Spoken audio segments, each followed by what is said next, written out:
Salut à toi, voilà. Toujours comme d'habitude, mes réactions à chaud. Et voici un petit Sagan, la chamade. Et c'est quand même un style tout à fait exceptionnel. Et elle a des images très étonnantes, très percutantes et très poétiques, hein. Donc j'ai repéré quelques petits passages que je vais te lire parce que je t'invite à découvrir Sagan, qui est une femme tout à fait exceptionnelle. Un vent de scandale l'entoure, mais bon, écoute, ça c'est la vie des artistes. En tout cas, je trouve que c'est une grande écrivain.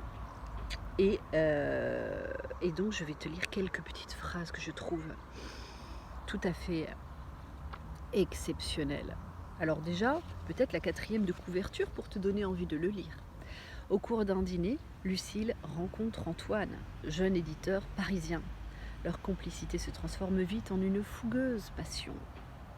Or, Lucille vit avec Charles, quinquagénaire élégant et fortuné qui l'entoure d'un amour désintéressé. Malgré sa profonde affection pour lui, lorsqu'Antoine lui demande de choisir, elle décide de quitter Charles. Vous me reviendrez, je n'ai qu'à attendre, Charles n'en doute pas. Bon, donc je ne vais pas spoiler le reste. Par contre, page 103. Il y avait des hommes dont on ne pensait jamais à évoquer l'enfance. Parfait. Page 80.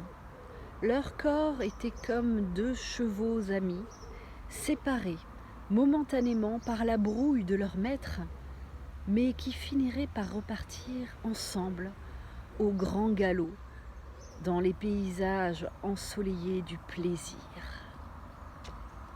Les paysages ensoleillés du plaisir. Magnifique. Alors là, Antoine attend que Lucie le rappelle. Il est dans une chambre d'hôtel. Donc, il courut jusqu'à chez lui, se disputa avec une dame des PTT qui tardait à lui expliquer le fonctionnement de l'automatique dans le Var, appela 3 hôtels, finit par savoir dans le 4e que mademoiselle Saint-Léger était à la plage, mais qu'elle allait rentrer. Demanda un préavis et s'installa sur son lit, la main sur le récepteur du téléphone, comme Lancelot du lac, sur la poignée de son épée, décidé à attendre 2 heures, 6 heures, toute la vie, plus heureux qu'il ne l'avait jamais été, pensait-il. Moi, je trouve ça tout à fait génial de comparer l'attente de l'amant main sur le téléphone à l'attitude de Lancelot du lac, main sur son épée, prêt à dégainer, tout à fait courageux face aux obstacles. C'est ce rapprochement d'image qui est tout à fait fascinant chez elle, je trouve. Allez, une dernière.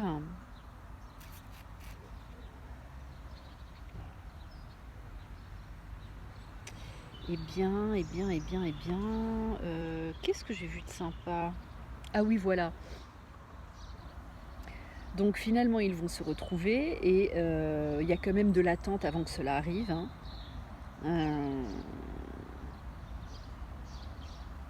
Voilà. Donc il lui dit, bon bah je vais te rejoindre, je vais prendre l'avion, etc. Mais en fait, il n'a pas un rond.